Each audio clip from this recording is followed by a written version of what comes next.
Welcome to Circuit 42. Circuit 42. The one-stop location for all things geek. This episode is brought to you by our sponsors, Dragon's Lair San Antonio and Gotham Newsstand. Sit back, relax, and most importantly, enjoy another episode of Circuit 42. Circuit 42. Hey, what's up? Hi, nothing much on. How you doing? Pretty good. I just got back from a color session for a commercial that I've been working on, and things are pretty good. I got gouged in the eye at an MMA thing like a week and a half ago, and I like. How did that happen? Well, like we were just boxing with like open glove, open finger. Okay, glove. I thought you were watching an MMA event and somehow you got gouged in the eye. No.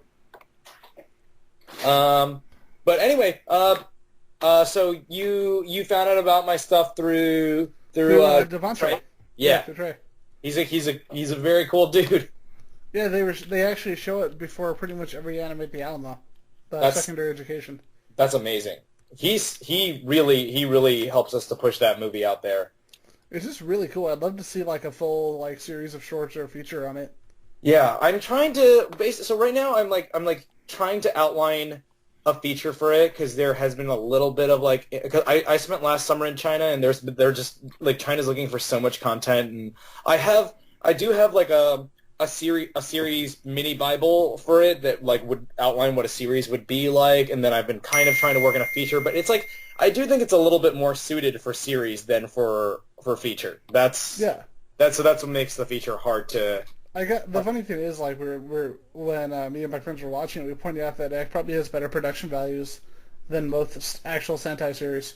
I know, and we were just a bunch of college kids when we did this, and I didn't realize that because I was like, oh, I'm gonna watch all this stuff for reference, and I was like, oh man, it's just you remember it looking so much better than it really does, and of course, it's an expensive movie for a bunch of kids to do, but it still wasn't that expensive. So I wondered like what the best thing you could really get would be if people were, but not necessarily like Pacific Rim, even though that's totally like a high production value movie. It's like it doesn't feel like it's camp, you know, like it's Guillermo del Toro's like fan film, basically. Yeah, like great looking camp stuff. Like I mean, I still think Predator and Aliens are like look amazing. But are you excited about the about what's happening with Predator?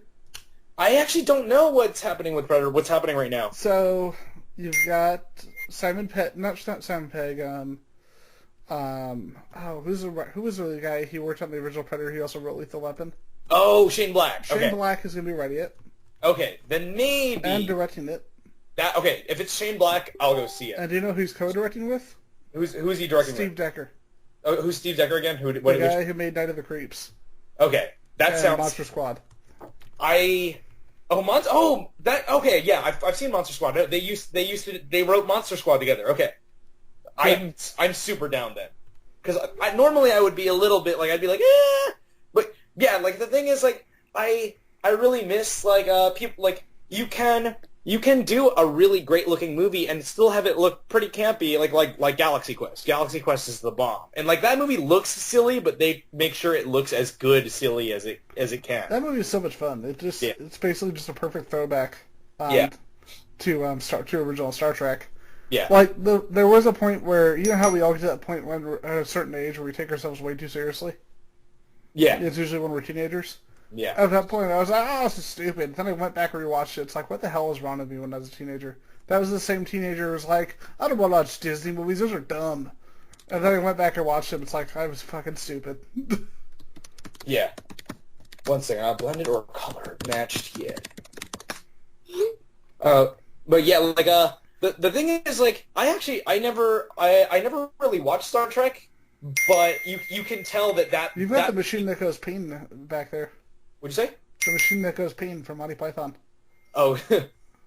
Wait, what the fuck? I'm getting so many text messages for no reason. What the shit? Let's see. I know, but still. Okay. There was some other movie I was going to talk about for a second. I don't even remember at this point. But yeah, like I rewatched a ton of stuff like Ultraman, and I was like, oh wow, this is like really a lot of like the old Ultraman stuff though looks better than the new stuff. Because when I was at my friend's place, we watched we watched that one Ultraman movie that had all of the Ultramans in it, and it's like Yeah. all CG, and I'm like, wow, like a lot of Toku stuff has kind of become this, where it's like they do have a lot of like real sets, but then there's a lot of this weird CG stuff now. Yeah, but the problem is like the CG that they have, because of the fact that they haven't quite mastered it, it still stands out, which is so funny because you go back and watch like at my day job, I do like electronic sales, and because I'm the lead, I get to throw on my own movies. So I put on Final Fantasy, not Advent Children. Was it Spirits Within or whatever it was over? No, Advent Children.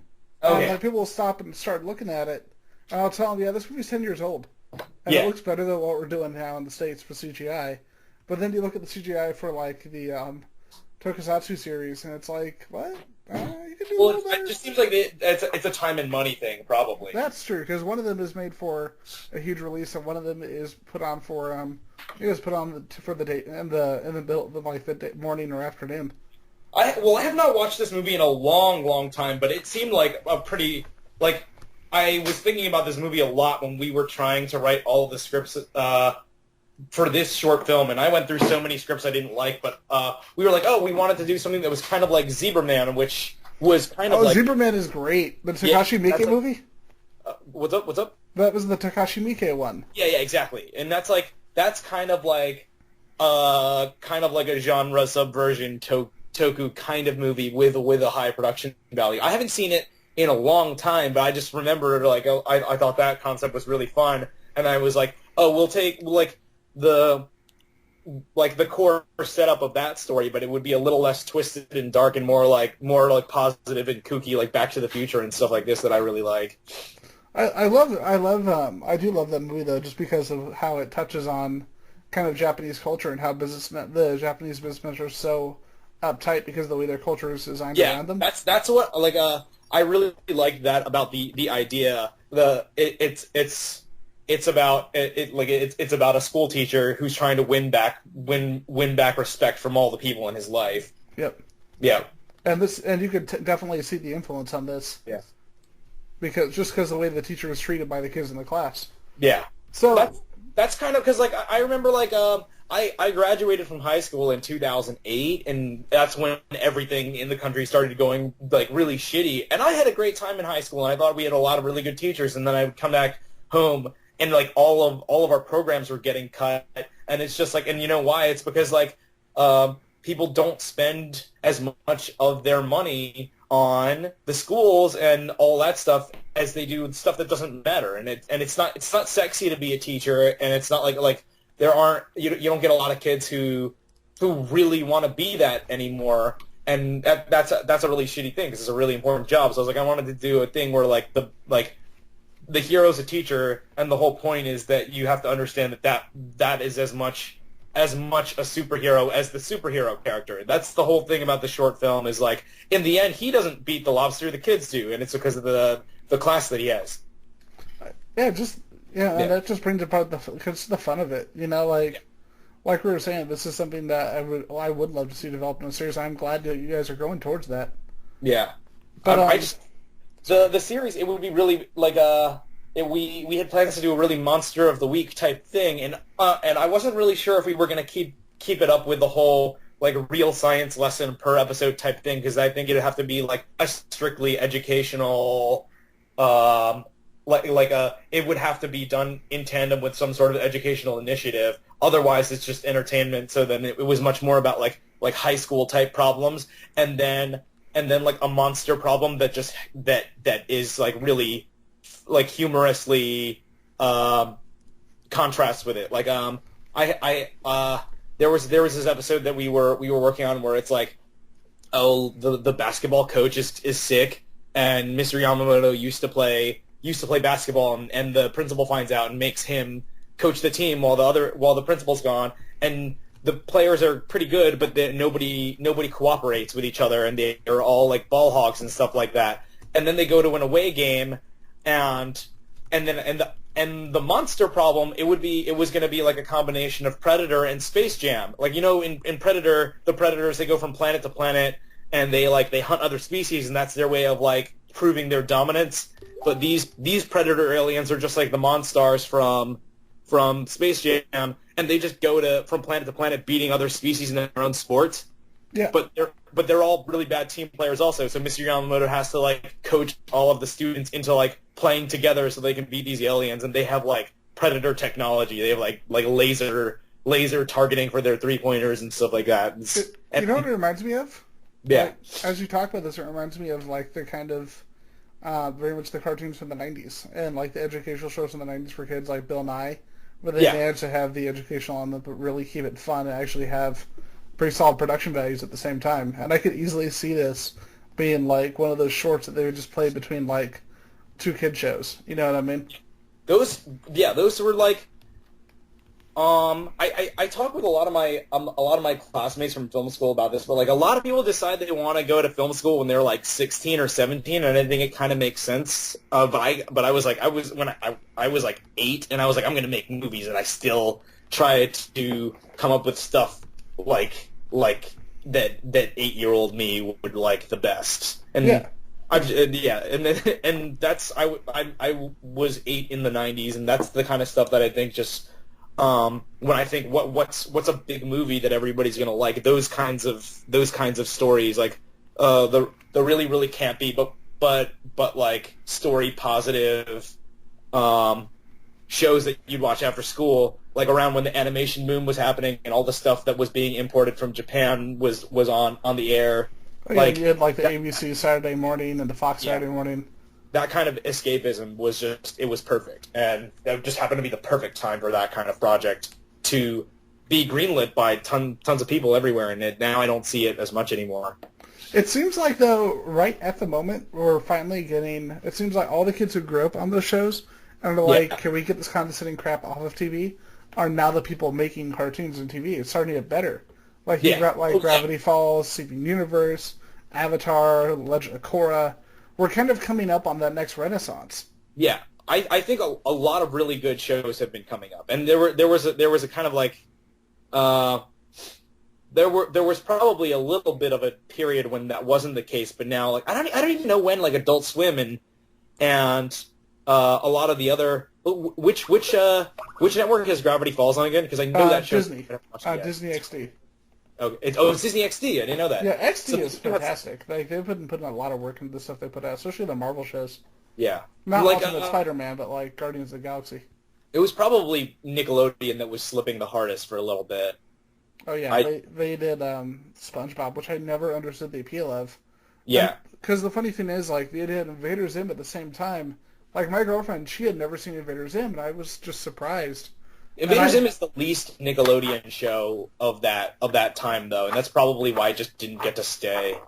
The thing that's funny, though, is that she's watching it, and she said, you know, if it wasn't for the fact that this is in full screen, I would have thought this was new. Because of the writing, because of the production value, the animation. Even the CG looks good, because they knew how to cell shade properly. Yeah. And, it was just... It's ridiculous how well that show holds up. It looks campy but hilarious, and like whenever they do CG stuff in like a Zoids kind of way. Yep. Or the episode where they go inside of when they're inside Dib's body. Oh yeah. I need to watch Osmosis Jones because that's a movie I have not watched yet, but I feel like I would guiltily enjoy a lot. I tried. Is it bad? Yeah. Okay. It's one of the lesser Fairly Brother movies. Yeah. Okay. Wait, what shows was I just thinking of? Oh, I was watching Ninja, like the Nickelodeon Ninja Turtles for a long time the last couple of years, because for a little while I was like, this is currently the most perfect show that I think that I would do a good job working on, and I even wrote a spec script and all this other stuff. But no, but that show was good for like 1 or 2 seasons, and I don't know if it's good anymore. Did you hear what's coming up now on Netflix? Goosebumps and Magic Voltron. Voltron? New Voltron by the creators of Legend of Korra. I would love to be on any of these shows, but I don't know how to get in. So I saw the Goosebumps movie and I was like, God damn it, they got the wrong guy. They should have got me. And whoever they're having do the Netflix show, they should find me as well. Okay, so now you've actually got some work that you're doing right now, like some newer stuff. Like, what are you working on? Well, I just I was working as one of the producers, and I'm also the post producer and the editor on a bunch of commercials for you know the game company Wargaming. They do the game World of Tanks. There's a new game coming out called Smash Squad, where they have a new division, and it's specifically for mobile games. So that's we are doing the commercials for that game, and it's got a very fun like Scott Pilgrim kind of like video game effects style in a fun little action sequence. They're both live action and just kind of tie into the type of gameplay that happens in that game. It's kind of like a pinball billiards-ish thing where you have a character that's like sphere shaped and you smash into stuff. That's awesome. Yeah. And before that, what were you about to ask? I was going to ask you about Moondog Airwaves. I mean, it says that you're an editor on here, but I'm curious about this because I'm looking at it's got freaking Wolfman Jack in it. That makes me happy. Oh, Moondog Airwaves. I worked on that movie pretty briefly, so okay. I wasn't very very heavily involved in that. But that's a film by a kid who went to film school with me, and he was like 1 year younger. And it's pretty spectacular. I don't quite know if it's done yet, but from what I saw, it was crazy in the best way possible. That's awesome. Yeah. Sorry to interrupt. No, it's all good. What was I? Oh, yeah. You were asking about what other stuff I've been doing. Yeah, you mentioned the commercial for the mobile game, and then you were going into something else. Well, there has been so much work just related to mobile type stuff lately because last summer I was in China working with a startup that they were creating a mobile video streaming service that's a lot like YouTube, but it was in China. And then from that I ended up doing a commercial that had a strong mobile element, and I produced and directed this commercial. It was for the Sony movie Pixels with Adam Sandler, and it was probably better than the movie. Oh, I had a great time at that movie, but I understand a lot of people didn't like it. I thought it was pretty great, but I'm sorry. I feel bad now. It's okay. I won't try to change anybody's mind. But so it was a commercial that was promoting the Chinese release of Pixels and a prominent movie ticketing app on WeChat, which is like the most popular messenger program in China, and so basically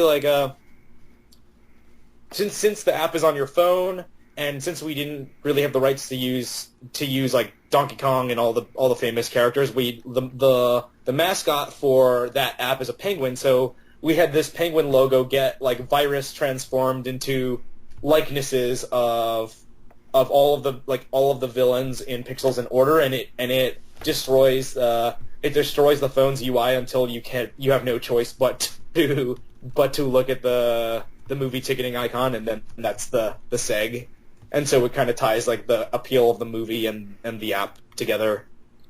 That is really cool. Yeah. It reminds me of those really weird commercials they do in front of the Regal movies. Yeah. Well, our inspiration for it was animation versus animator, which is this like viral short that came out a long time ago, where this animator draws a stick figure and it starts going to war with his desktop. I haven't seen that, although, like when you said animation versus animator, I just immediately thought of the Duck Amuck cartoon. The which cartoon? Duck Amuck. I don't know if I've seen the Looney Tunes cartoon with Daffy, where he's being drawn, and then you realize Bugs Bunny's the artist. It's a lot like that. I actually do know that one. Yeah. I bet if you watched this short online, you would instantly recognize it. You just might not know the name. But Duck Amuck, yeah, it is like that. That's a great short, and I love. The thing is, like, a lot of the stuff that I do is really like Looney Tunes. I was recently rewatching Wacky Races, like Tom and Jerry, that kind of stuff. I love stuff like that, and we don't really have stories like that anymore, because everything, like, I think right now the expectation is that even genre movies have to be jaded to the point where, like, a lot of ideas are presented cynically. And I was writing a new story recently, and was watching a ton of Wile E. Coyote versus Roadrunner cartoons because that's a style that I used to love a lot. And there's really nothing on the air that I can think of that's as simple but as fun to watch as Wile E. Coyote versus Roadrunner. And those shorts, I think they were like in almost 50 of those short films, and each one still kind of feels a little new. And they're fantastic.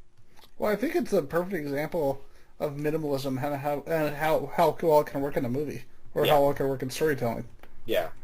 I see a lot of innocence in those short films that I almost never see in a movie anymore. So I'm always on the lookout for movies that are going to come out that have that kind of escapism. Like what have you been enjoying lately as far as new movies coming out? Let me pull up my list, because I always have a list.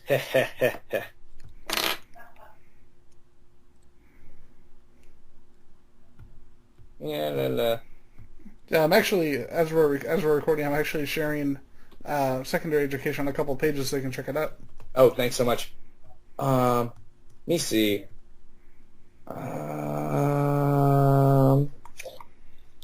I liked Kung Fu Panda 3 a lot better than I thought. Oh, you know what I watched really recently, which is not new, but I'm like, how did I not watch? I watched Goofy Movie, and that movie's awesome. Oh, Goofy Movie's great. The sequel is terrible. Don't watch it. My roommates have told me that even the sequel's great, and I was going to watch that pretty soon as well.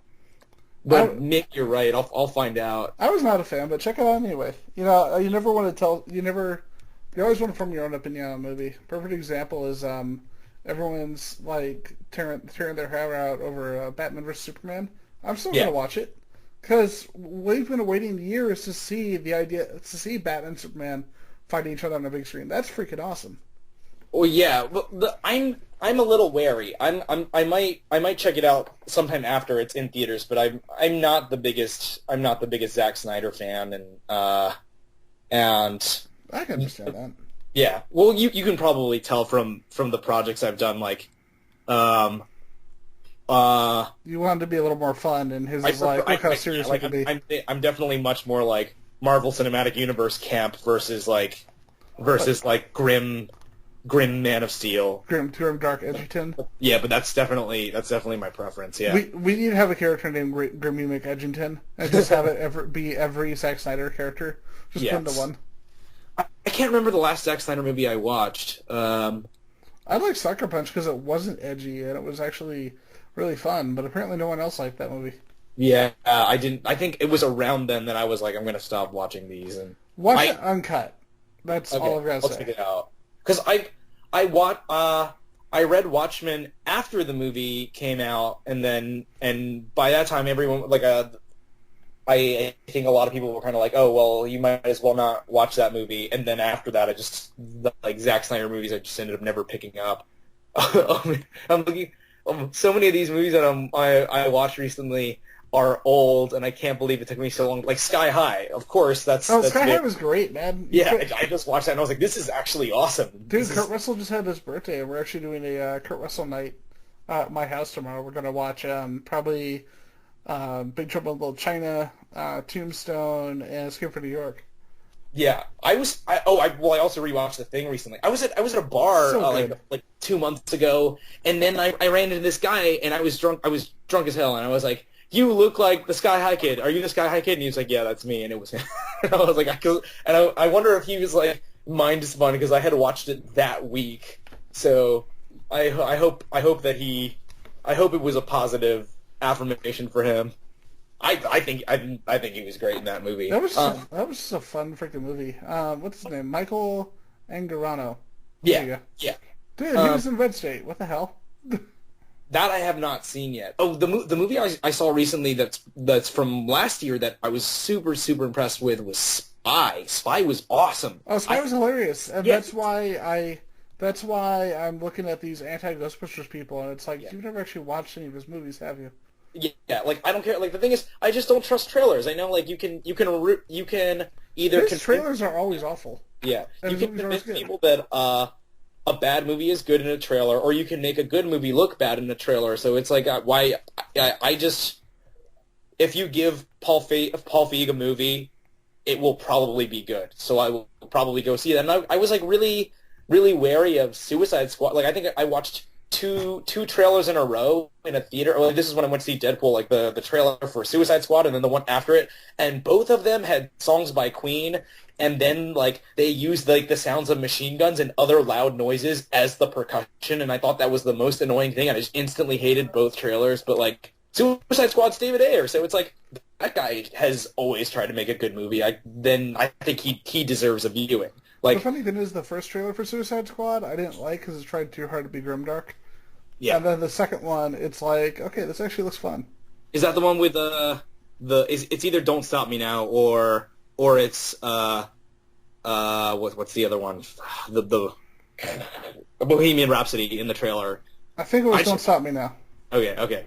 I'm just like, I wish that somebody who represents Queen would stop letting people use their songs in everything, because once the song's in everything, then that just cheapens the worth of the song. It's like it's Shaun of the Dead. That was a great usage, but then when people start using the same song in the same way in like 3 trailers, and it's like, oh, so this has to stop. Do you want a perfect example of a movie whose trailer made it look amazing and also made it look like it had a totally different story? Dead Man Down. Which when did that come out? I actually don't know. It came out in 2013. It's directed by Niels Arden Oplev, from the original Girl with the Dragon Tattoo. Oh, okay. It's got Colin Farrell, Mimi Page, Terrence Howard, and Dominic Cooper. Now, when you hear that, you're like, that sounds awesome. It seems like it would be a good movie, yeah. It's and garbage. Colin Farrell's really good. It's absolute garbage. Oh. And it also has a completely different story than the trailer. Oh. That's the worst. It was that weird area where WWE started producing movies. Is it a WWE movie? Yeah, like they actually... The funny thing is, like, people don't realize this, but they should really just make movies because Oculus, that really good ghost movie with Karen Gillan, that's by them. By WWE? Yeah. That's crazy. And they hire, like, really talented people, like freaking Mike Flanagan made that. The person who made Absentia and a couple other really good scary movies. Mike Flanagan. When? Yeah, he made Absentia. He made... Oculus I didn't get to check out last year. I think when did it might have come out during the summer when I was away. I did see It Follows, which was pretty good. That was good. That movie was fantastic. There's so much good. It seems like every year we get a really good indie horror movie. Right now, it seems like it's a really great trend. I did not get to see The Visit, but I was just telling people that maybe M. Night Shyamalan is back also because The Visit was fantastic. Like a dickhead, I read all the spoilers, but I was like, wait a minute, these spoilers are not all bad. I might just check out this movie just because. M. Night's had a huge comeback. Did you see the TV show he did, Wayward Pines? No, I did not. It was amazing. It's like the modern Twin Peaks. Oh, let me see. M. Night Shyamalan. Man, I've watched a lot of really silly movies lately. I saw The Boy and the Beast. I don't know if you... I've heard of The Boy and the Beast. What's that about? That's the newest movie by Mamoru Hosoda, the Japanese director who did Girl Who Leapt Through Time, Summer Wars, and Wolf Children. Oh, I saw this. This looks amazing. Okay. Did you see that? Speaking of which, The Girl Who Leapt Through Time is finally coming back out on Blu-ray, so you don't have to pay like $200 to get it. Did it used to cost $200? Yeah, that's too much. It went out of print. Yeah, I wouldn't pay that much even if it was my own. But now it's like they've got a Blu-ray out now. It's coming out in July, and I feel bad for all those collectors who have been holding on to it. Yeah, it's like, the Boy and the Beast. They definitely had really, really great scenes, but it's not as good as either of his previous movies, which is kind of a little bit sad to me because it was the case that every movie he came out with would be substantially better than the last one. I was like, oh wow, if this is his 4th movie, then it'll be even better than the last one. But I think it's a little bit of a step back. I think it's a little bit too shonen to its own detriment, and then it feels like there's like I think like if you divided the movie into thirds, like each third feels really, really different, and the first third is just so much better than next 2 thirds. Well, it's funny you mention M. Night because you think about this director, like most people don't even realize he directed most of Samurai Champloo, and then yeah. Yeah, he directed like literally all 26 episodes of Samurai. Oh no, he did the opening credits, like that really cool opening. Yeah. That was all him. And then he did like Girl Who Loved Through Time, Summer Yeah. Wars, Wolf Children. It's an M Night. You know, you do like a bunch of really good stuff, like one after the other. You get one that's good but not as good as the others. Yeah. And all of a sudden it's like, wait, what? I don't even like how I think it was Last Airbender and After Earth in a row, and even before that, maybe The Happening, just that many in a row that just did him in. Yeah, because I didn't mind The Village. I honestly didn't mind it as much as other people. By the time of The Village, The Village came out when I was in middle school, so like I don't know how discerning I'd be of that movie now, but we still had a great time at that movie in the theater, and we were still like me and my friends, we all like thought we were like movie buffs. So you're like 11 or 12 years old, but like we were like, oh, this is sick. We're gonna watch Signs again, and we thought he was the best, and then it just all went to nowhere. But like he like for all of the douchey things he might have said in an interview at some point, and all the bad movies he's made since like his early movies, they were very special. And it's just I think he just should have stayed his hand a certain point in. I mean, I feel like right now we're feeling this a lot with Zack Snyder. It's like it's obviously he's good. He like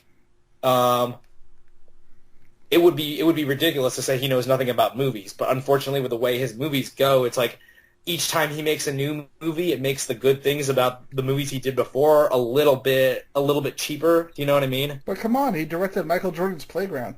Yeah. But I'm not being sarcastic. That was actually his first movie. Wait, Michael Jordan's Playground? Yeah, that really cheesy like 90s Michael Jordan video. That was directed by Zack Snyder. Wow, he's been around for a while. He's been around for a lot longer than I thought then. Yeah, he did like a Morrissey video, and then Dawn of the Dead was like the first thing, like big feature that he did. Yeah, that movie came out when I was in middle school also, as I recall. And it's so funny because it looks so different than his other movies. Yeah. Yeah, I've seen what other stuff there. Well, I saw Dirty Grandpa in theaters. That is probably the worst movie I've seen in theaters in a long time. And talk about a waste of a cast, you know? Yeah, I can't understand. I can understand De Niro. I love De Niro to death, but that man will take a role. Yeah.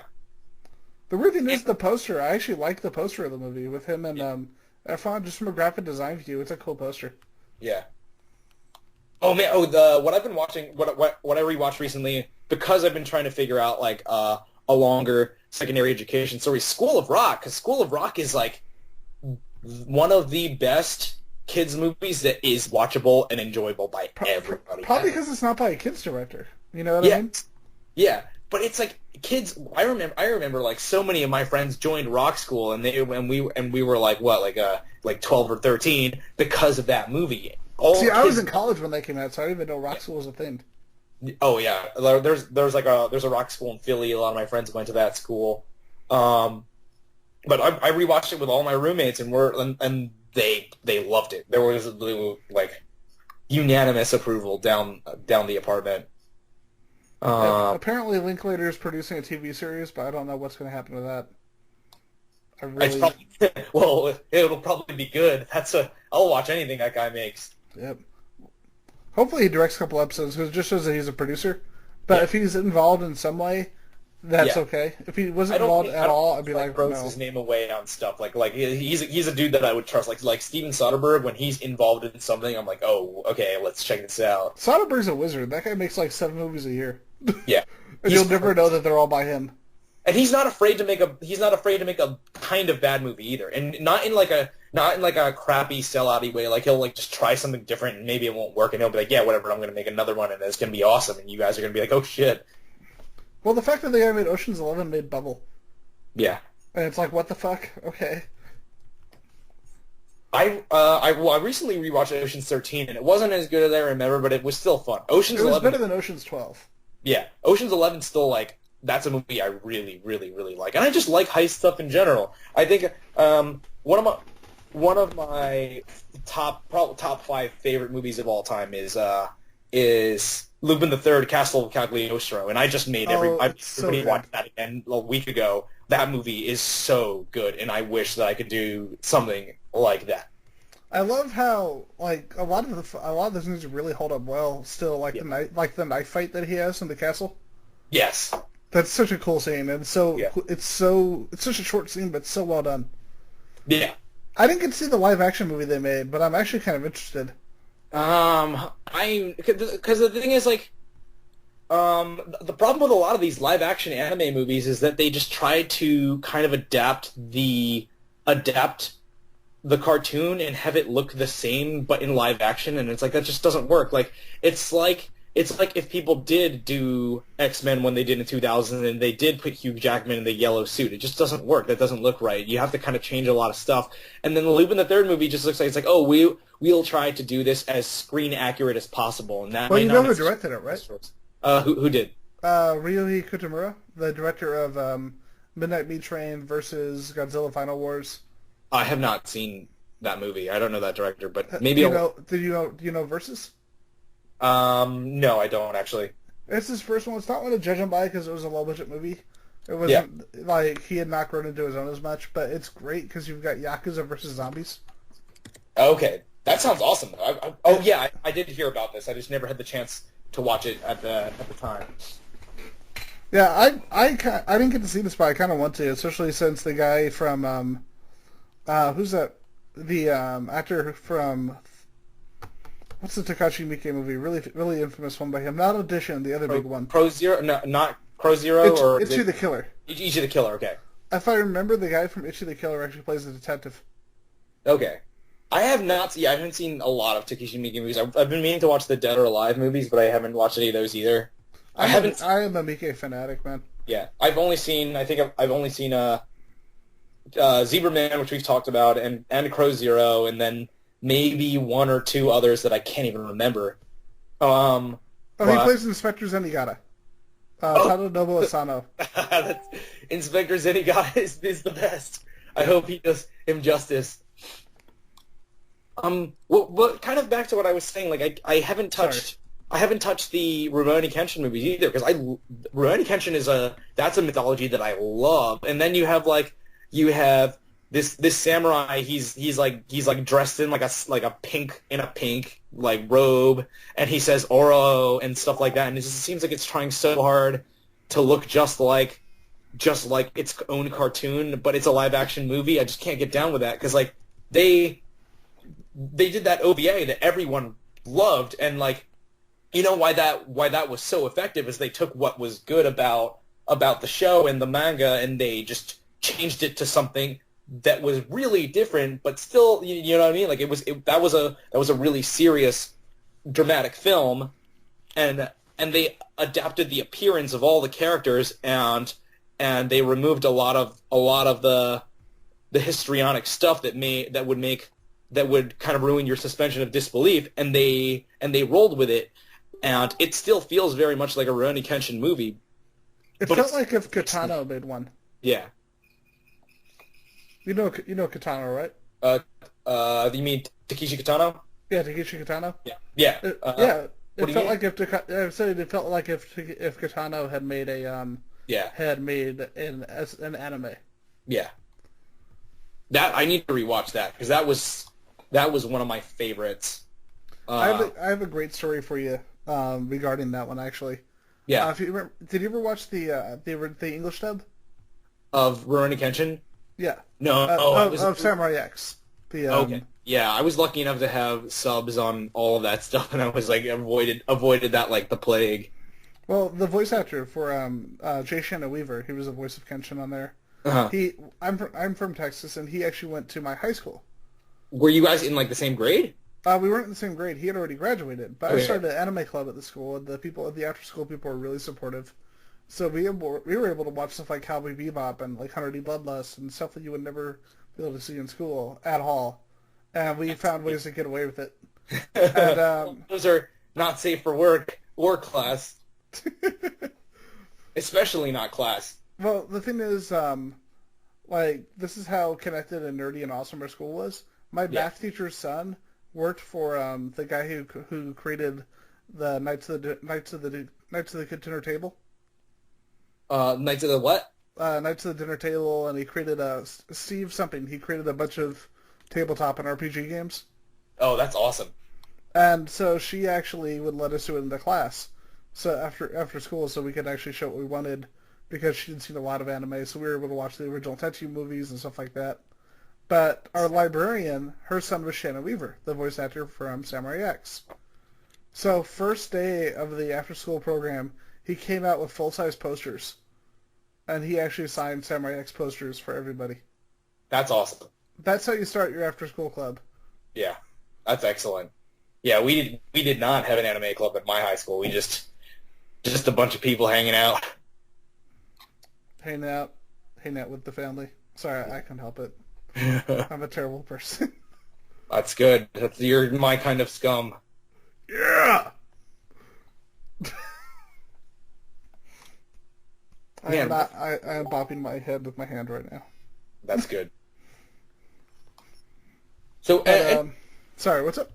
well, I was wondering, like, what other questions do you usually ask these filmmakers on your? Yeah, because we just got caught up in kind of a conversation, which is honestly a lot of fun. Yeah, but like, how did you you mentioned that this was a student film? Yeah. How did you get into filmmaking as a kid, and what was your experience like in film school? Well, I think I got really, really quickly obsessed with and carried away by fads a lot when I was growing up, and then I would get disinterested in them really fast. And of course, it's like especially in the 90s, we had a lot of stuff that came and went like that. Like I was into Power Rangers and Pokemon and all this stuff, and I was like, I was just looking for a thing that I could always be interested in without like losing enthusiasm. I was like, all these things are my favorite things. It's like, oh, there's always a movie or a story attached to it, and I was like, oh, I'm gonna make movies, and then I'll be entertained forever. And that was kind of my thought process. But when it comes to, you're asking like what film school was like, do you mean anything specifically, or? Well, what was the process of it like? Like, when was it to the point where you realized that you were going to start making these films, start doing this? Well, in film school, I went to NYU in Manhattan, and you basically go through like core curriculum classes the freshman and sophomore year, where they just have you do like a lot of exercises, and then you really start making your like bigger, more complete films junior and senior year. And junior year, I made a movie that I really didn't like, and I kind of felt like I got wrapped up in a lot of like film school ideologies that it's part of the whole experience. You have a lot of people, and like there's a lot of dogmas that get imposed on you. And when I was like, I need to make a movie that's a lot more like the way I would have tried to tell a story. Like when the things that I liked the most about making movies with my friends in high school, I wanted to do that, but I wanted to do it at a professional standard. And so then I spent a long time trying to dream up a story that was like that we could do right. That's really cool. Now, something I want to ask you about. You were talking about working in commercials, working all these different things. A lot of people, especially in film school or creative areas, will be like, I'm going to jump out and I'm going to do that and I'm going to make the Oscar movie right away. Now, something I want to talk to you about is just the variety of different work that you do in filmmaking, and what people getting into film are going to have to get that experience in too. Yeah, I mean, here's the unfortunate truth of it is that like even if you get a good job in the industry out of graduation in film school, like most jobs in the film industry are day jobs in some way, shape, or form, except that you happen to be working on a movie or a TV show or a commercial. Like whatever your task is, it won't be terribly different from like a service job or a desk job. And you get a lot of projects that aren't really all that exciting per se. So that's definitely a big thing to keep in mind. There's you end up doing a lot of tedious, busy work, and it's not all like red carpets and like crazy adventures on set and all that stuff. All right, now I don't know if you wanted to elaborate on that a little bit more. If you want to, it's up to you, man. This is your interview. Oh yeah. Well, it's but it is a pretty great gig. I like I could definitely have it worse because right now like I'm a freelancer. I work in post production very often as an editor and post producer, and like every here and there I get to pick up like stuff like these commercials I've been telling you about or other projects that I get to write or direct.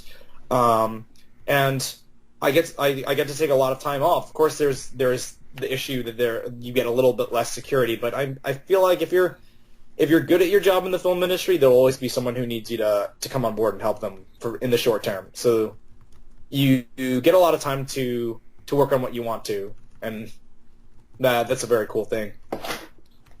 See, that's awesome. I did want to ask though, because if you look at the work that you've done a little bit of everything. Yeah. You've done editing, acting, composing, stunts. Yeah. Now, what's your favorite area to work on? What's my favorite to work on? What is your favorite area to work on between like editing, directing, acting? Oh, well, my favorite thing is just to be on set with a project that I already really like, and just with the materials that we have available that day to make it happen as best I can. Like that's the most exciting thing, because when you're there and you're on the set, like whatever you guys were able to get there, you can't change that day. It's like, oh, I have like 20 guys, we have this room, and then these are the actors, and like how do we make this as good as it can be? That's like solving that kind of problem is the most exciting thing about the whole thing to me. That's amazing. And also I enjoy the post-production process for the same reason. That's why I've ended up doing so much work in editing, because it's like it's very multiple choice. Like when I have finished shooting a project, the material that it takes to create the finished thing, it's pretty much all there at that point. Like you just have to make the best possible decisions out of what you've been given. In the pre-production process, though, that's so stressful. It's like that's the work you have to put in to be rewarded with the on-set experience, and then the experience you get to have finishing the movie in post. It's so stressful. Exactly. But yeah, it looks like you've gotten through it, man. Yeah, well, so far there's always another project you have to get together, and I'm always I'm always looking for my next con. I figure as long as you don't get gouged in the eye, then you're totally fine. Oh my god, that was really scary, because so I got hit in the eye, and I didn't feel like it hurt that badly, but then I just couldn't open it, and I had like a terrible scare for a couple days when I wasn't sure if I was going to be able to see in it, and it took me like 4 days to be able to open it and look at stuff, and then like now I can almost see just as good as I normally can, and I think by early next week I can see perfectly again. Now I just gotta be really careful. But that was really scary, because it's like it's not even like if I worked in sound, I don't think I'd be able to work in sound without my eyesight either. But like movies is a visual medium, and it would be pretty GG if I just lost the eye. That is slightly. Although you could become Jason Frost, and that could be awesome. Yes, I hope that I'd be able to get, like, maybe I'd be able to become like the Helen Keller of the film industry. Nice. Just walk around bumping into shit. It's like, did we get the shot? I wonder. Yeah, probably. Oh, okay, good. Helen Keller of the film industry currently is. I don't know either. I'm just gonna say Uwe Ball. There you go. Yeah. So with Yomp Yomp Network, I actually used to follow them on YouTube a while back, and I remember seeing the short that you did in passing. How did you end up with them? I've done a lot of work here and there for Wong Fu Productions, and they're the Asian American filmmaking group on YouTube, and they knew the guy there who was programming shorts, so they connected me to him, and they were like, oh, this is like, we were looking to program a lot of content like this. We'd love to showcase your stuff there. So that's how it ended up there. That's really cool. Yeah. Now before I told you that Truei had been showing your short at the Draft House, did you know about that at all? Yes, I did. I don't even remember though how he found me. He found me some roundabout way. He saw the short. He reached out to me. He told me about T3 and all the stuff that they were trying to do.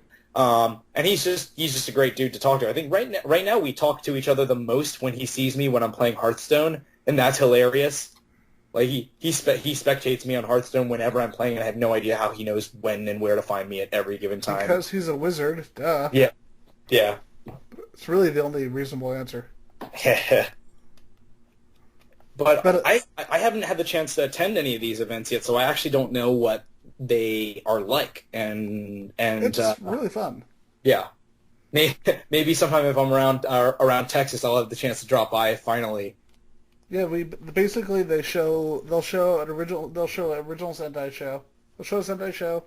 They'll show your short, and there's another project that they tend to show, and then the anime starts, and they show 5 episodes for free of the anime. And is it like, so it curates a different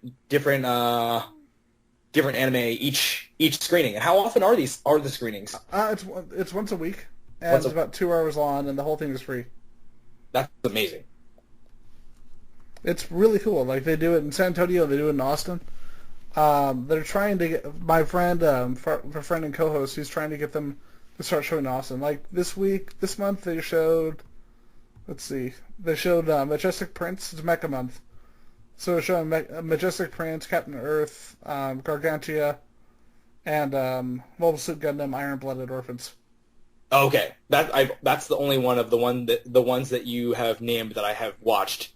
Yeah. Oh, and then they're showing Is It Wrong to Try to Pick Up Girls in a Dungeon? That's like their monthly series. I have been watching Iron Blooded Orphans, but I fell off. I think I watched like half of it, but I don't know what episode are they up to now. I don't know. I haven't. I think they only showed the first 5 episodes. Okay. I'm really hoping it becomes their next series. Yeah, but these sound like an amazing type of event, because the biggest thing about anime is you just have to discover each show, and if you have a place where you just go with people to find out what the newest great stuff is, that's great. I used to just have people they'd be like, hey, sit down and watch this, and that's how you find out about everything. And now it's a lot harder to discover that much stuff later on in life. And also now there's just so much material out there, and you can access all of it. That actually just makes it harder to choose. Well, one month they just did the Satoshi Kon month, and it was so funny because you have a lot of times you'll have people who come in with kids, and we just told them, you might not want to bring them for Perfect Blue. I actually have not watched, and I have only watched Paranoia Agent, and I need to get on top of all of his features. It's sad that he passed away because the guy was so freaking talented. Oh, did he? I did not know about that. That's crazy because he can't have been that old. I think it was cancer. Yeah. Like he was young. He was young. I just looked it up right now. Yeah. But he knew about it, and he apparently gave them notes so they could finish up his last movie. That's nuts. It's a series called they started a series called Anakuri 15. Yeah. Wow, I can't believe I totally missed out on this news. Yeah, he was crazy talented. Yeah. And the funny thing is, a lot of people have seen his movies without knowing it. Like Tokyo Godfathers, Money and Mattress, those are like the 2 that really blew up. Yeah, and all of the Americans that watched Black Swan didn't know that they were watching a Satoshi Kon movie. And the funny thing is, he actually got the rights to it because he actually liked Perfect Blue so much that David Fincher actually contacted them and asked for permission to actually use imagery from Perfect Blue for Black Swan. Oh, okay. That's the legit way to do it. That's good to hear. He did that, and I know James Cameron did that for Dark Angel. He actually talked to the people who made Battle Angel, the creators of the manga. That's the thing he has not had the chance to make yet, right? And it's unfortunate that they got delayed again.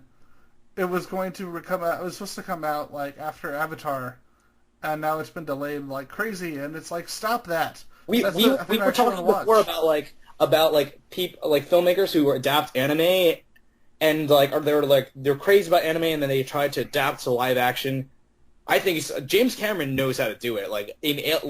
The mech suit in Aliens, that's exactly what I was talking about. You see the stuff you like in anime, but you figure out the best way to make it not look ridiculous or to make it work. I like when Sigourney Weaver comes out of the garage with that mech suit. I've never cried bullshit. I'm like, oh fuck, this is perfect. You either go in that direction, like a guy like Stephen Chow is one of my favorites, and he he knows how to do anime style and live action, and he just capitalizes on the ridiculousness of it all. Like Shaolin Soccer, that's one of my favorite movies. Did you hear who's making the Death Note movie? Because I'm actually more and more excited about this the more and more I hear. Wait, who's doing the Death Note movie? Freaking Adam Wingard.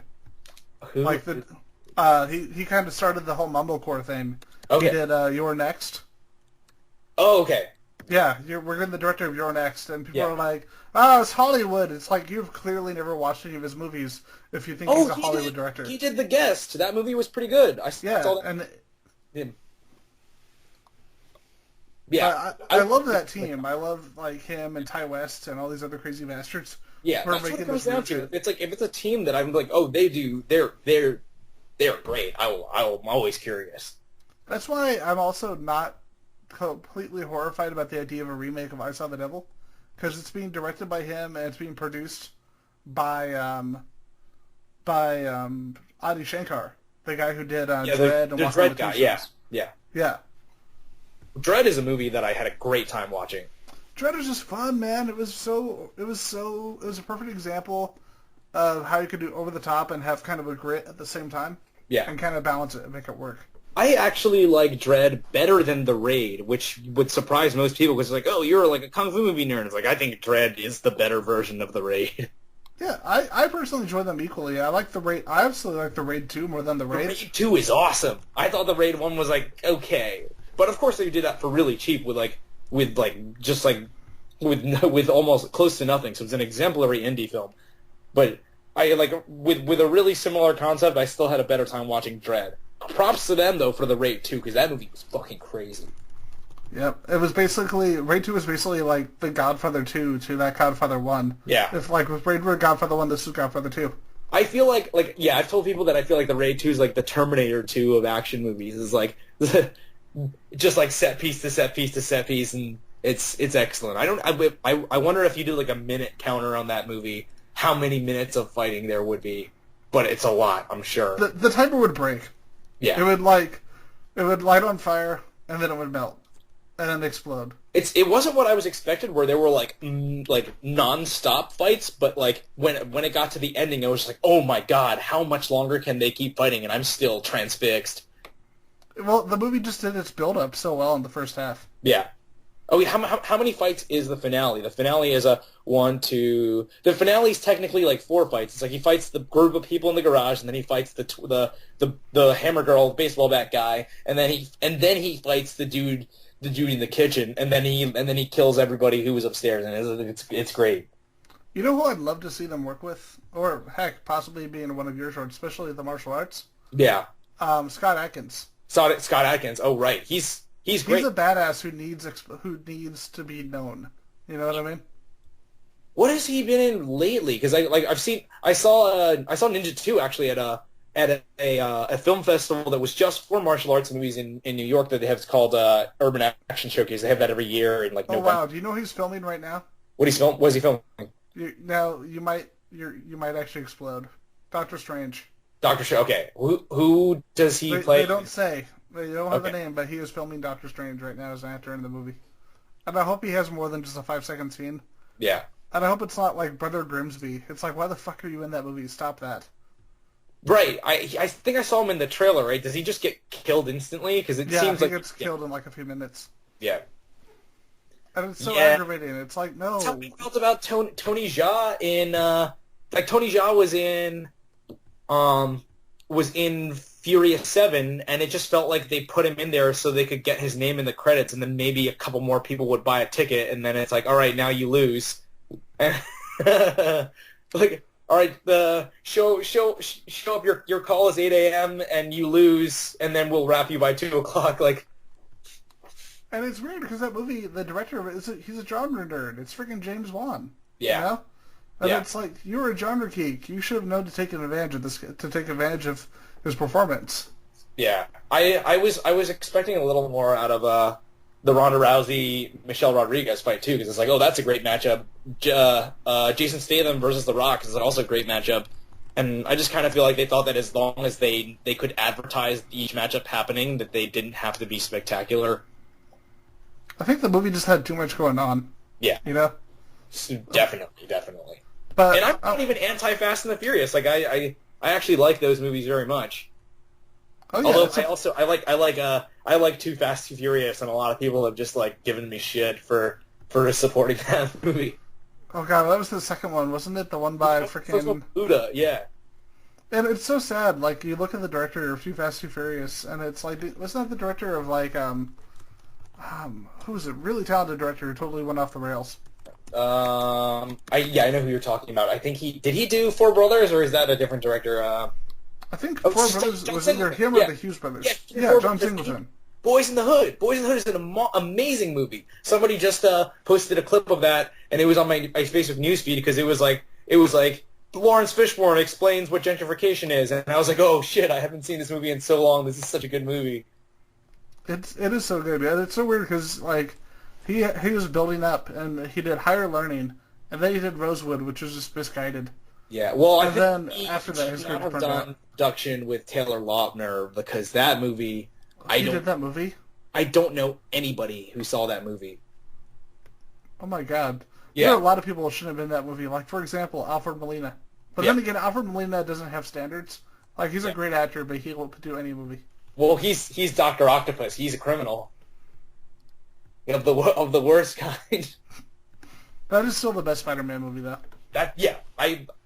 Really early on when I was like conveniently related to this movie, I was watching Spider-Man 2 obsessively because I was still in college and I was like the Spider-Man 2 character. I just like that guy like Peter Parker in that movie specifically resonates with me a lot because he's like he means well and he's just trying to do a little bit too much, and like I was like I want Eugene Yamamoto to be like that, and it's like there's a lot of he's a guy who wants to save everybody, and he just kind of doesn't have his shit together as good as he'd like, and that was kind of like a lot of the fun of the character. I think I was thinking about a lot of characters that I really like. Like I was like, what would it be like if Iron Man and Batman weren't really that good at being Iron Man or Batman? Like kind of like the way Doc Brown is in Back to the Future is like he's a science genius from a crazy fortune, but he's kind of irresponsible. And by the time of Back to the Future, there's like little hints throughout the movie that he's like kind of wasted the family's fortune building the DeLorean, and he's just like Marty's his only friend.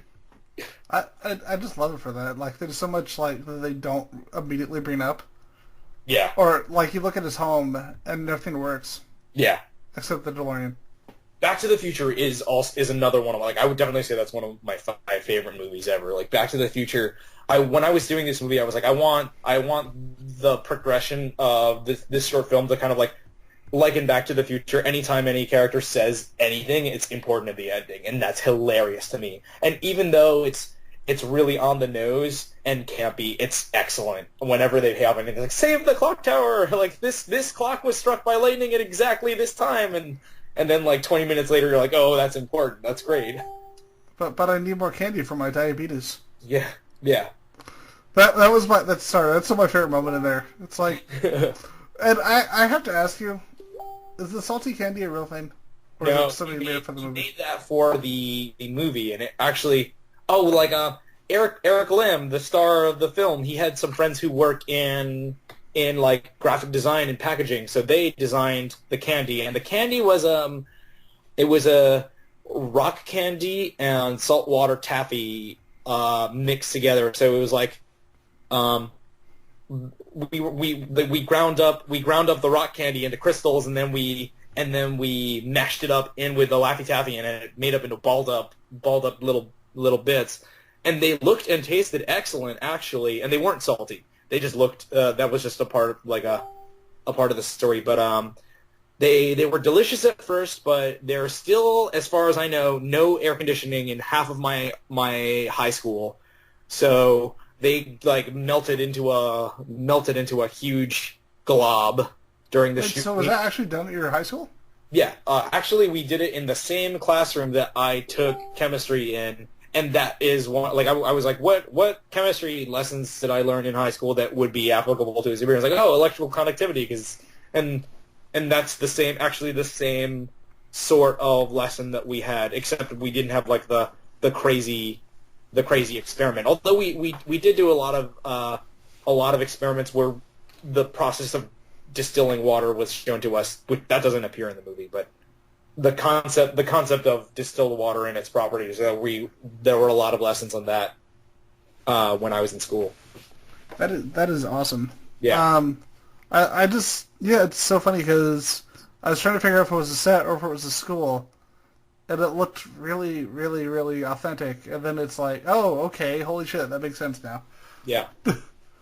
Sorry. We tried to keep it as much as we could, though, to that one, because like at the time I was so worried because the previous film I done in film school was way more ambitious than it should have been. We didn't have enough money to do the things we were trying to do, and then when I did this one, I was like, we want to make it everything that you like about like Power Rangers and Matty Sculpus and all this other stuff that you like, but I was like, how do I make sure that I can confine it in a way so that I can do it as good as I can every shot? And I was like, oh, well, it's like I was worried about the number of extras we would need and the number of like I need to cast other teachers, I need to cast other students, and then like I was like, oh, wait a minute, like if these are bad kids and they're in detention, then I can choose exactly how many kids I want there to be, and there don't have to be any other teachers because they have already left for the day.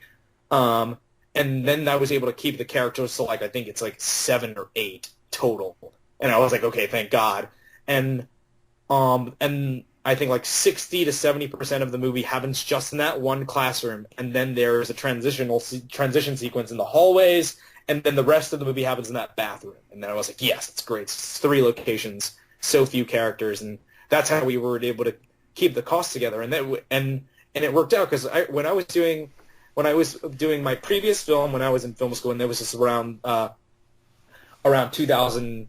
Well, it wasn't. I had done another film in between, but my previous ambitious film, like I was trying to shoot that in 2010. We were running like 4 to 6 hours over schedule every day, that's inexcusable. That's really bad. You can't do that to people. So by taking these kinds of measures to contain the movie, we were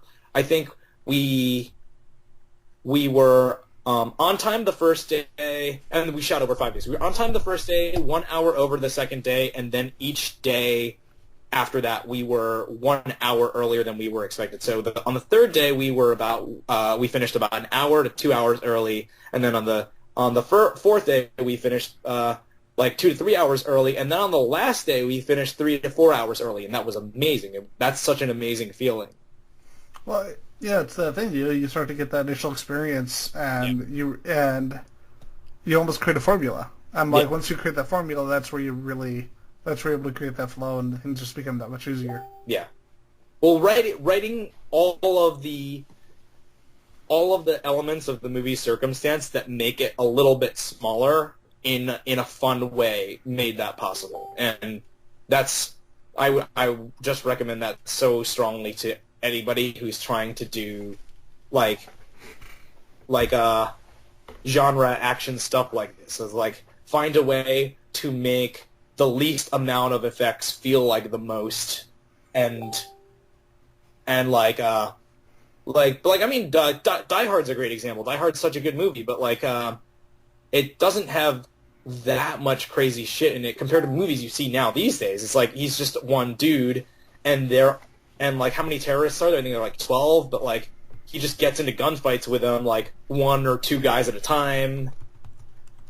It's pretty great. It's a pretty contained story in that way. Well, I was gonna say another good example that came out a couple of years ago. Do you remember the movie Hard Candy? Oh yeah, I do. I did not see that. It was Ellen Page though, right? Yeah, really well-made movie, and really solid cast, mainly because they got these actors before anyone knew who they were. Yeah. So you go back and you tell someone, yeah, this movie was made by a guy and his friends, and they filmed part of it on the roof of the theater they premiered it in. Yeah. And you look at there's a scene where they on a parking garage, and it's actually on the roof of the theater that the movie premiered at. That's crazy. And they film in a coffee shop. They have a drive-in shot, and then the rest of it is filmed at a house. Oh wow, this guy did 30 Days of Night. I didn't know that. And he did. He worked on Hannibal as well. Yeah, 30 Days of Night scared the fucking shit out of me in high school. Dude, that movie's great. I got to hang out with Steve Miles a little bit before the movie came out, Yeah. So we got to talk about the translation and how he actually was there on set. So whenever there was a new scene in the movie, Yeah. he actually got to work on that scene. Man. Because like the only scene that wasn't straight from the comic was when they're using the girl to lure out the other people. Yeah, the vampires in that movie were just they were fucked up, because, like, when I watched, like, vampire stuff when I was a kid, it'd be like, oh, the vampire will, like, sneak into your bedroom while you're asleep and drink a little of your blood every night. No, these vampires will just fuck you up, and they will... Have you read like, the comic? I have not, actually. I'm going to show you one piece art, like just one piece of artwork from the comic. Is it going to be terrifying? Hold on. Oh, no. I am a horror fanatic.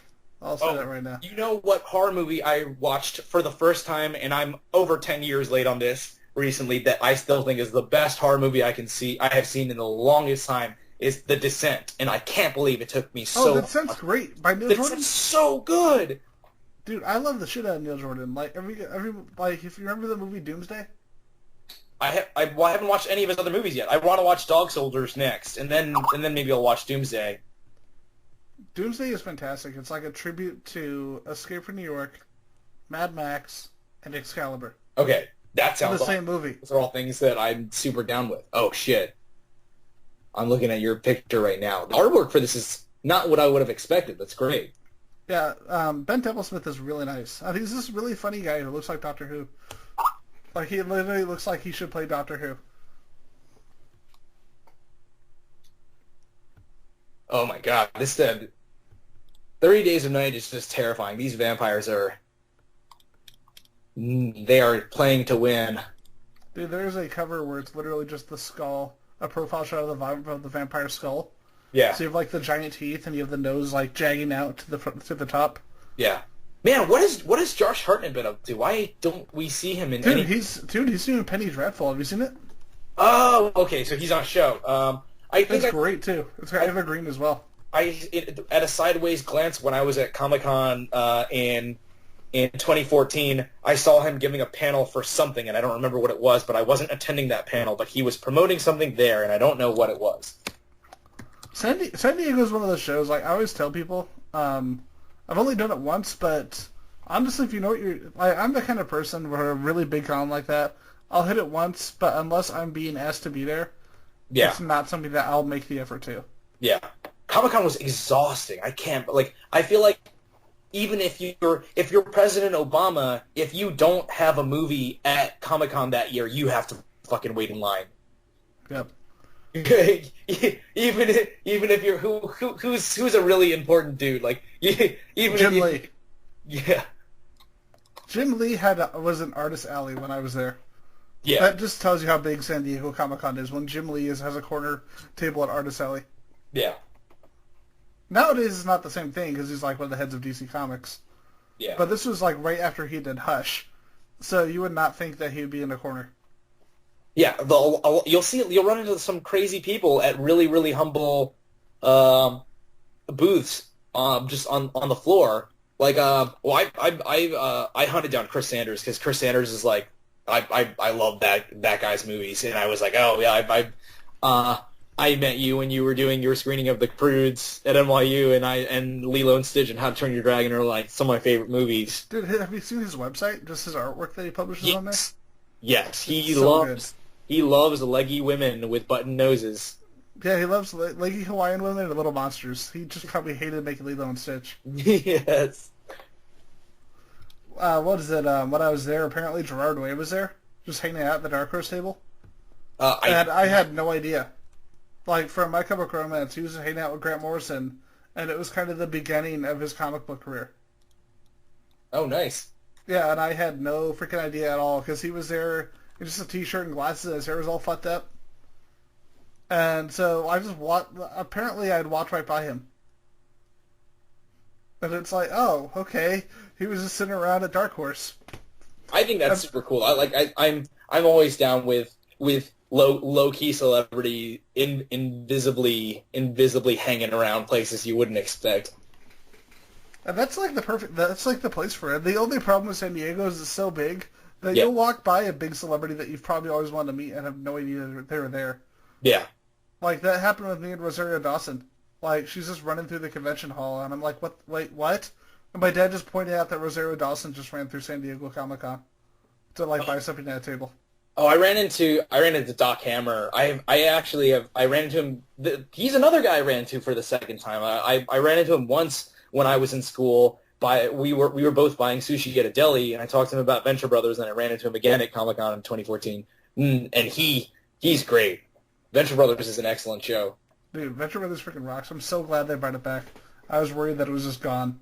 I didn't even know what happened to it for a while. I haven't watched it in a good couple of years, so I didn't even know they had canceled it. It wasn't canceled. It was just they weren't making it. Oh, they just weren't making it. I think Titmouse does it now. I don't know who currently makes that. I remember it used to be World Leaders, and I am not sure. Yeah. I know. What was it when we first started our initial podcast before this one? We had Misty Dawn on the show as one of our first guests, and she said that she was at San Diego, and this drunk kid walks up to her and says, "Do you want to be in my movie?" And she just kind of looks at him and walks away and asks somebody, "Who is that drunk kid?" "Oh yeah, that's Max Landis." Oh my God. Okay. Yeah, because this is before he made Chronicle. Yeah. San Diego. Oh. Okay. And he had just been selling spec scripts, but he was just completely shit-faced. And Where was this? Huh? When was this? I do not remember. It was right before he made the Death of Superman movie. Like, it was, Oh, okay. So that's a long time ago, because I remember that. That's like that. The thing is in like SD or something. But yeah, and someone told him, "Oh, that's Max Landis." Oh, okay. Yeah, I'll be in your movie. Okay. But he was just completely wasted at the convention, just wandering around and trying to. That sounds like the sort of thing he would be up to. Yeah, I remember. We had been set up an interview, and unfortunately, it fell flat because it was right when I think he had an accident or something, and ended up in the hospital. Max Landis did? He was in the hospital for a little while, and they had him up on all these different drugs that he was taking to not be in pain. Yeah. And he literally forgot, and he just started watching wrestling. Not the worst way to spend your day, though, I'm sure. It's like, that's close to getting into an accident and being in pain and on drugs, and then just watching wrestling to console yourself. That's pretty shitty. I take that back. Yep. But either way, man. Did you have anything else that you wanted to? Any other projects that you have coming up before we bring the show to a close? I mean, I've also been doing a bunch of animated mini shorts for Wong Fu Productions, and back to that Yum Yum F connection for their stuffed animals. So if anybody wanted to check those out, those are around. They're called Awkward Animal. Well, tell us about them, man. We've got time. If you've got time, we've got time. Well, it's a line of stuffed animals, and they're like there's like elephant, panda, giraffe, like, and it's exactly what it sounds like. They're animals with adorably awkward proportions, and we were asked by them a long time ago to do a slew of animated content starring the animals. And the tough thing about a lot of the commercials is that you kind of have to come up with like a weird slantwise story and strategy to promote a product that people want to sell to you, and that becomes a little tedious sometimes. But with the Awkward Animals, like, the product is basically the characters that you're casting in these little stories, and that's a lot of fun. There's an extra thing that that you don't really have to do. It's like all you have to do is have the Awkward Animals be the characters in each situation, have them do the most fun thing that you can think of, and then that itself will generate a sort of appeal for these characters, which you can of course purchase as plush toys for like $20-something bucks, and those are a riot to work on. We just recently did an intro for a game, and this is another mobile thing. A game, it's a side scroller that's going to be on release for like iPhone and Android and all that stuff, and it sets up the story for the game. where the awkward panda who like rolls around different environments, like picking up items and jumping over obstacles. So that's what we've been doing for that. Actually, we got the Pixels job and another animated job that we were working on for Lay's Chinese New Year through those spots. So that's freaking awesome, and it's kind of crazy just the just the range, man. Because you look at a lot of people, they get stuck doing one thing or they only want to do one thing, and then we talk about your work and you're just doing a little bit of everything. Oh yeah. Well, I saw the awkward frog, and I need the awkward frog in my life. Yeah. Nice. Well, Google awkward animal, though they're quite easy to find. Or actually, I can ask it. I can see if I have one and just send it to you, because I don't have that much space for plushies. That would be awesome, man. Yeah. Anyway, though, right. Sorry. If you've covered everything, I think that's pretty much everything that I have to talk about off the top of my head about the movie. It's been such a long time since I did this movie, so I'm like just recalling all of it now. It's the weirdest thing. Not a problem, man. It's been a fun show. Where can people find you? Where can people find your work? So my stuff is on www.jontruei.com, and that's spelled JONTRUEI, not the way it's pronounced. And also you can find some of my stuff on my Vimeo. I started deleting stuff on my YouTube because I was like so outdated. But yeah, that's where I'm keeping most of my stuff. I might be going out to do a web series about MMO RPG gamers in China this summer, but that's still a little up in the air. Yeah, that's kind of what I've been up to. That's awesome, man. Well, with that, this brings to a close the newest episode of Pass the Popcorn. Thank you for coming on the show, man. This is really great. You've been listening to Circuit 42, brought to you by Dragon's Lair San Antonio and Gotham Newsstand. Join us for our next episode. For all things geek. Circuit 42.